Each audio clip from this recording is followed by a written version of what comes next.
আমাদের যে জাতীয় সঙ্গীত আছে আপনারা জানেন যে রবীন্দ্রনাথের লেখা এই গানটি বাংলাদেশের জন্মেরও আরো বহু আগে তিনি লিখেছেন।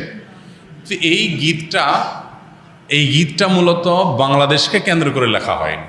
বাংলাদেশকে কেন্দ্র করে যেটা লেখা হয়নি সেটা কেন বাংলাদেশের জাতীয় সঙ্গীত হতে যাবে, এটা একটি বিষয়। আরেকটা বিষয় হলো যেই গীতের মধ্যে কোথাও বাংলাদেশ শব্দটাই নেই সে গীত কিভাবে এদেশের জাতীয় সঙ্গীত হতে পারে। বিধায় আমি তো মনে করি যে এই দাবিটা অযৌক্তিক না, যে আমাদের জাতীয় সঙ্গীত পরিবর্তন করা এটা সময়ের সবচেয়ে গুরুত্বপূর্ণ দাবিগুলোর মধ্যে থেকে একটি। আরেকটা এখানে বিষয় হলো যে আপনারা জানেন যে হিন্দু ধর্মাবলম্বীরা তারা পূজনীয় বা দেবতা তুল্য এরকম কিছু মানুষ বা কোনো ব্যক্তি বা বস্তু থাকে, তাদের দৃষ্টিতে তারা সেগুলোকে মা বলে সম্বোধন করে। ইসলাম আমাদেরকে এরকম কোনো ধারণা দেয় না। মাতৃভূমির প্রতি ভালোবাসা এটা একটা স্বকীয় বিষয়, এটার জন্য